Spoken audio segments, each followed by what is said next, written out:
Assalamualaikum warahmatullahi wabarakatuh. Gimana semuanya anak-anakku? Sehat? Alhamdulillah semuanya kalau dalam keadaan sehat. Sekarang kita bertemu lagi dengan mata pelajaran IPS akan membahas tentang sistem pemerintahan pada masa demokrasi parlementer. Ya. Pada masa demokrasi parlementer, undang-undang yang digunakan sebagai landasan hukum negara adalah Undang-Undang Dasar sementara 1950. Sistem pemerintahan negara menurut Undang-Undang Sementara 1950 adalah sistem parlementer. Artinya, kabinet disusun menurut pertimbangan kekuatan kepartaian dalam parlemen. Presiden hanya merupakan lambang kesatuan saja. Dalam sistem parlementer ini sangat berkuasa.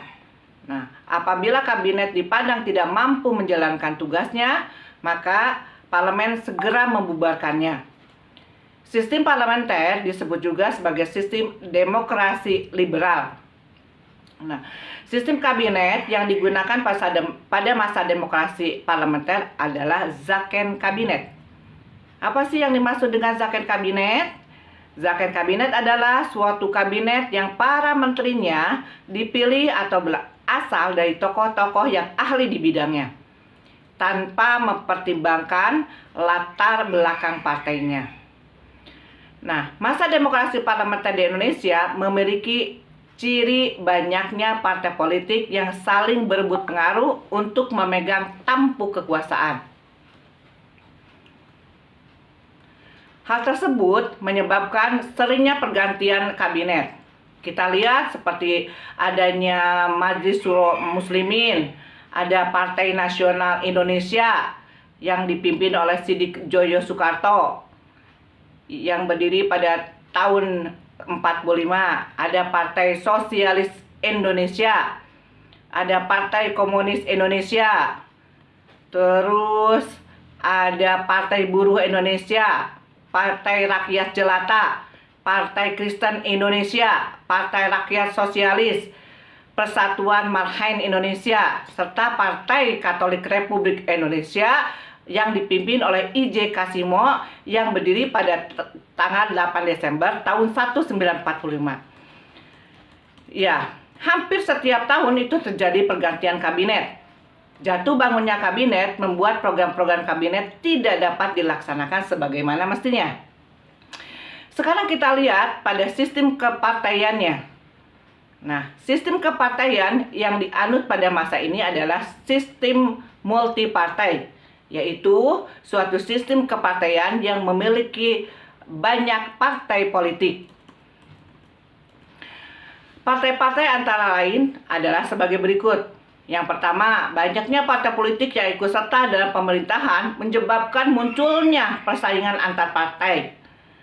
Terus, partai-partai politik yang ada cenderung memperjuangkan kepentingan golongan daripada kepentingan nasional.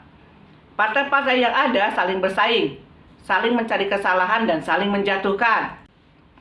Partai-partai politik yang tidak memegang jabatan dalam kabinet dan tidak memegang peranan penting dalam parlemen sering melakukan oposisi yang kurang sehat dan berusaha menjatuhkan partai politik yang memerintah. Hal inilah yang menyebabkan sering terjadinya pergantian kabinet. Kabinet tidak berumur panjang sehingga program-programnya tidak berjalan dengan apa yang mereka harapkan sebagaimana mestinya dan menyebabkan stabilitas politik, sosial, ekonomi, serta keamanan terganggu. Kita lihat sekarang pemilu tahun yang pertama diadakan yaitu pada tahun 1955. Pada tahun 1955 diselenggarakan pemilihan umum pertama di Indonesia.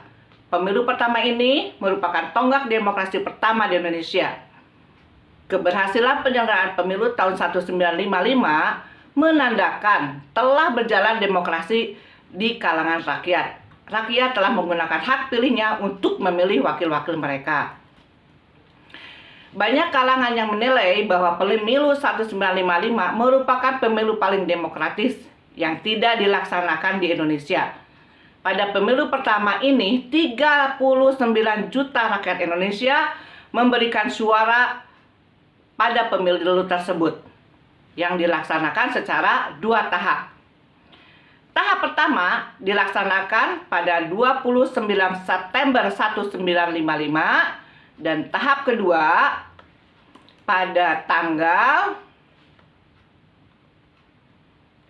15 Desember 1955. Pemilu tahap pertama adalah untuk memilih anggota DPR yang berjumlah 250 orang.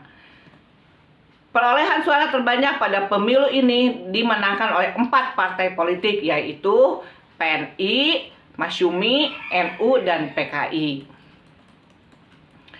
Pemilu tahap kedua adalah untuk memilih anggota Dewan Konstituante yang akan bertugas untuk membuat undang-undang dasar yang tetap untuk menggantikan Undang-Undang Sementara 1950.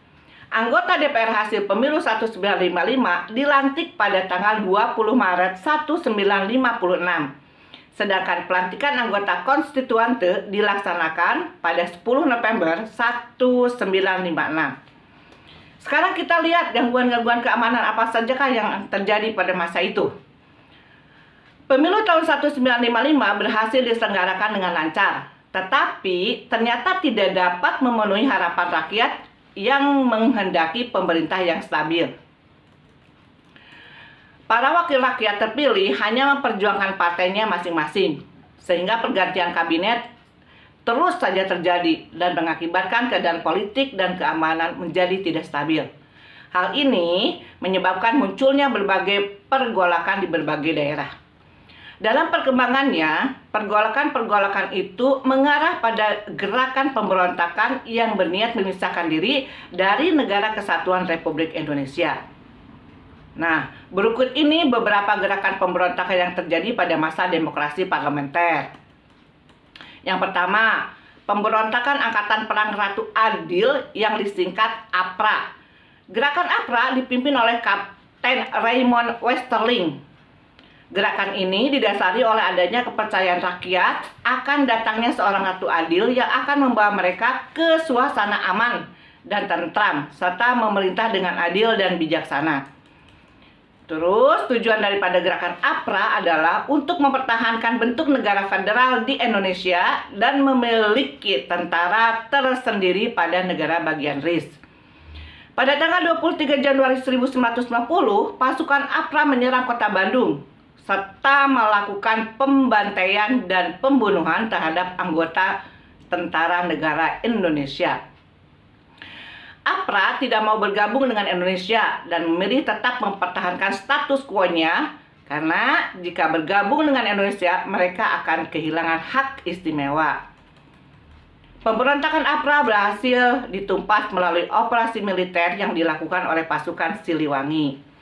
Yang kedua, adanya pemberontakan Republik Maluku Selatan yang disingkat dengan RMS. Pemberontakan Republik Maluku Selatan dipimpin oleh Mr. Dr. Christian Robert Stephen Somokil yang menolak terhadap pemberontakan Negara Kesatuan Republik Indonesia. Mereka ingin merdeka dan melepaskan diri dari wilayah Republik Indonesia karena menganggap bahwa Maluku memiliki kekuatan secara ekonomi, politik, dan geografis untuk berdiri sendiri. Yang menjadi penyebab utama munculnya gerakan Republik Maluku Selatan sangat kecil, tidak sebanding dengan daerah di Jawa. Pemberontakan ini dapat diatasi melalui ekspedisi militer yang dipimpin oleh Kolonel A.E.K. Wilarang, Panglima Tentara Teritorium Indonesia Timur. Yang ketiga, pemberontakan Andi Aziz. Peristiwa pemberontakan Andi Aziz terjadi pada tanggal 5 April 1950. Peristiwa ini berawal dari tuntutan Kapten Andi Aziz dan pasukannya terhadap pemerintah Indonesia agar hanya mereka yang dijadikan sebagai pasukan keamanan untuk mengamankan situasi di Makassar. Pada saat itu, di Makassar terjadi bentrokan antara kelompok pro persatuan dengan kelompok pro negara federal. Menurut Andi Aziz, hanya tentara APRIS dan KNIL yang bertanggung jawab atas keamanan di Makassar. Tuntutan itu tidak dipenuhi dan pemerintah Republik Indonesia tetap mendatangkan ABRI sebagai pasukan keamanan. Ketika ABRI benar-benar didatangkan ke Sulawesi Selatan, hal ini menyulut ketidakpuasan di kalangan pasukan Andi Aziz. Pasukan Andi Aziz kemudian beraksi dengan menduduki beberapa tempat penting di Makassar, seperti pos-pos militer, kantor-kantor telekomunikasi, lapangan terbang, serta menahan Letnan Kolonel A.J. Moko Ginta yang menjabat sebagai Panglima Tentara Teritorium Indonesia Timur. Pemerintah RI memerintahkan Andi Aziz untuk menghentikan gerakannya dan mengultimatum agar datang ke Jakarta dalam waktu 4-20 jam untuk mempertanggungjawabkan tindakannya. Namun, Andi Aziz ternyata terlambat melapor, sementara pasukannya telah berontak. Andi Aziz pun segera ditangkap setibanya di Jakarta dan Makassar. Pasukannya yang memberontak akhirnya menyerah dan ditangkap oleh pasukan militer RI di bawah pimpinan Kolonel Kawilarang. Yang keempat, pemberontakan PRRI dan Permesta. Pemberontakan PRRI Permesta terjadi di Sulawesi yang disebabkan oleh adanya hubungan yang kurang harmonis antara pemerintah pusat dengan pemerintah daerah. Hal ini dikarenakan jatah keuangan yang diberikan oleh pemerintah pusat tidak sesuai anggaran yang diusulkan. Hal tersebut menimbulkan dampak ketidakpercayaan terhadap pemerintah pusat. Selanjutnya dibentuk gerakan Dewan, yaitu A. Dewan Benteng di Sumatera Barat yang dipimpin oleh Letkol Ahmad Hussein. B. Dewan Gajah di Sumatera Utara yang dipimpin oleh Letkol Simbolon. Yang C. Dewan Garuda di Sumatera Selatan yang dipimpin oleh Letkol Bahrlian. Dan D. Dewan Manguhi di Sulawesi Utara yang dipimpin oleh Letkol Vence Sumuang. Puncak pemberontakan ini terjadi pada tanggal 10 Februari 1958. Ketua Dewan Banteng mengeluarkan ultimatum kepada pemerintah pusat.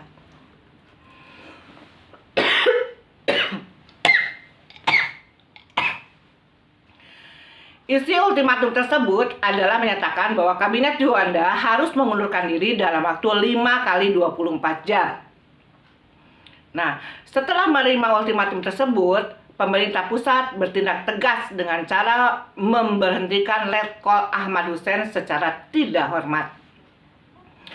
Oleh karena ultimatumnya ditolak pemerintah, pada 15 Februari 1958, maka Letkol Ahmad Hussein mengumumkan berdirinya PRRI. Kemudian diikuti oleh pengumuman Permesta pada 17 Februari 1958 di Sulawesi. Untuk menumpas pemberontakan PRRI atau Permesta, pemerintah melancarkan operasi militer. Pada 29 Mei 1961, Ahmad Hussein dan tokoh-tokoh PRRI lainnya akhirnya menyerah. Selanjutnya adanya Konferensi Asia Afrika. Konferensi Asia Afrika diselenggarakan pada tanggal 18 sampai 24 April 1955 di Bandung. Konferensi ini dihadiri oleh 23 negara. Sidang berlangsung selama 1 minggu dan menghasilkan 10 prinsip yang dikenal dengan Dasar-Sila Bandung. Penyelenggaraan KAA membawa keuntungan bagi Indonesia. Pamor Indonesia sebagai negara yang baru merdeka naik karena kemampuannya menyelenggarakan konferensi tingkat internasional. Keuntungan lainnya adalah dukungan bagi pembebasan Irian Barat yang saat itu masih diduduki Belanda. Konferensi Asia Afrika juga berpengaruh terhadap dunia internasional. Setelah berakhirnya Konferensi Asia Afrika atau KAA, beberapa negara di Asia dan Afrika mulai memperjuangkan nasibnya untuk mencapai kemerdekaan dan kedudukannya sebagai negara berdaulat penuh. Selain itu, KAA menjadi awal lahirnya organisasi gerakan non-blok. Sebelum deklarasi Juanda, Indonesia masih menggunakan peraturan kolonial terkait dengan batas wilayah. Dalam peraturan itu disebutkan bahwa laut teritorial Indonesia itu lebarnya 3 mil, diukur dari garis rendah daripada pulau-pulau pulau yang merupakan bagian dari wilayah daratan Indonesia. Batas 3 mil ini menyebutkan adanya laut-laut bebas yang memisahkan pulau-pulau di Indonesia. Hal ini menyebabkan kapal-kapal asing bebas mengarungi lautan tersebut tanpa hambatan. Kondisi ini akan menyulitkan Indonesia dalam melakukan pengawasan wilayahnya. Melihat kondisi inilah kemudian pemerintah Kabinet Juanda mendeklarasikan hukum teritorial. Deklarasi tersebut kemudian dikenal sebagai Deklarasi Juanda. Penetapan Deklarasi Juanda dilakukan dalam Konferensi Hukum Laut PBB kedua tahun 1982.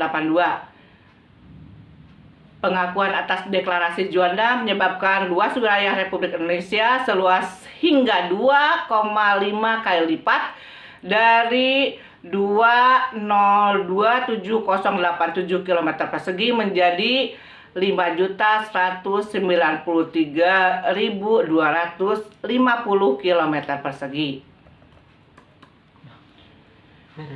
Ya, itulah untuk pertemuan hari ini tentang pemerintahan demokrasi parlementer. Sampai ketemu di waktu yang akan datang. Wabillahi taufiq wal hidayah. Wassalamualaikum warahmatullahi wabarakatuh.